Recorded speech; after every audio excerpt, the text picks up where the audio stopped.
So this chart basically shows all the components of teaser and all the components of E8.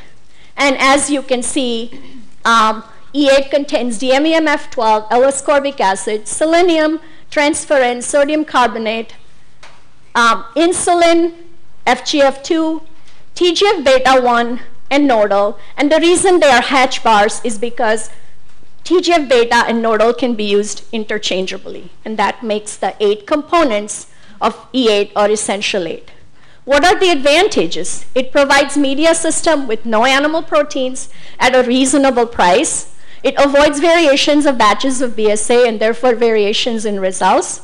It provides improved efficiency of human iPS derivation from dermal biopsy samples, as well as dermal fibroblasts from commercial vendors, and I'm going to show you some data related to that. Other higher programming efficiencies, so you can use viral vectors, episomal vectors, or any of the existing system you have, and culture cells in E8 and on Matrigel.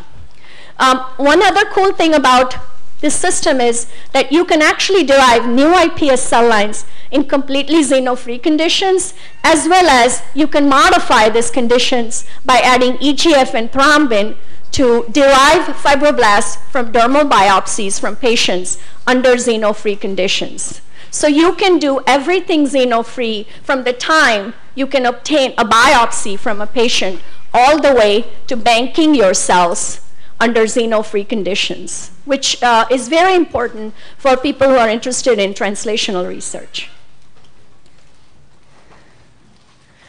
This is just a slide that shows what some of the factors in essential 8 or E8 do.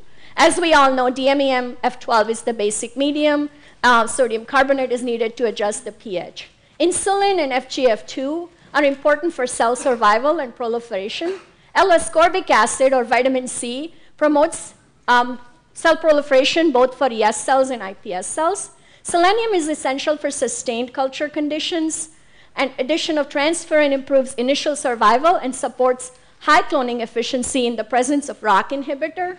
Addition of nodal or TGF-beta, as I mentioned, they're interchangeable, increases NANOG expression and leads to consistent long-term culture stability for both cell types.